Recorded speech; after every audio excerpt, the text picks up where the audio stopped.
Les complotistes avaient encore une fois raison, les perquisitions en Ukraine commencent, 5 heures du matin, Kiev dort encore, mais dans l'ombre, les anticorruptions ukrainiens avancent vers une cible que personne n'aurait imaginée, le chef de cabinet de Zelensky, Andriy Yermak.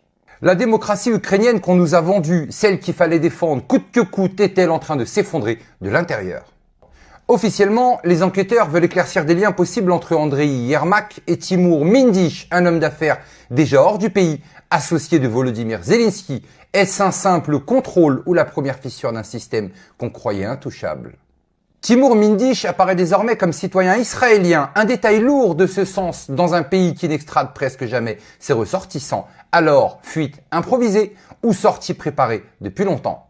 Quelques heures plus tard, Zelensky limoge Yermak, son bras droit, son filtre, son ombre. Pourquoi couper une tête aussi stratégique?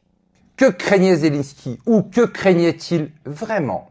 La présidence parle de responsabilité politique, de stabilité, de crédibilité nécessaire dans les négociations avec Washington. Une explication propre, presque trop propre. Parce qu'une autre question cogne à la porte du pouvoir ukrainien. Où est passé l'argent? Aux États-Unis, une enquête interne tourne autour d'une somme vertigineuse, 48 milliards de dollars d'aide militaire destinée à l'Ukraine. Selon certains analystes et médias, la trace de cet argent mènerait à Kiev, mais aussi à l'Estonie, pays par lequel transiteraient plusieurs paiements. Certains évoquent même des responsables européens impliqués dans les circuits financiers. Est-ce fondé d'après vous? Est-ce exagéré de pouvoir au minima le penser? Ou est-ce le premier signe d'un système plus vaste qu'on nous a caché? Et surtout, pourquoi l'enquête américaine semble-t-elle remonter lentement mais sûrement vers Zelensky lui-même?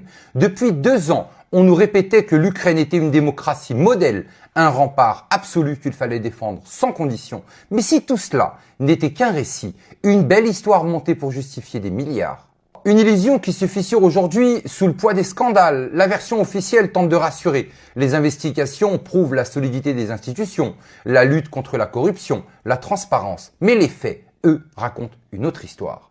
Des centaines de millions introuvables, des conseillers qui fuient le pays, des comptes offshore évoqués et maintenant Yermak, l'homme le plus proche du président, touché en plein cœur. Est-ce encore un gouvernement ou un château de cartes construit sur des milliards évaporés? Si Yermak tombe, qui est le suivant? Si l'argent a disparu, qui l'a pris? Et surtout, si l'illusion de la démocratie ukrainienne modèle s'effondre aujourd'hui? Que reste-t-il du récit qu'on nous a vendu depuis le début? Ce que l'on appelait propagande, manipulation, complot russe n'est plus une théorie, c'est devenu une enquête, une onde de choc. Et cette fois, rien ne pourra arrêter ce qui vient. Mais surtout n'oubliez pas, on n'est clairement pas au bout de nos surprises.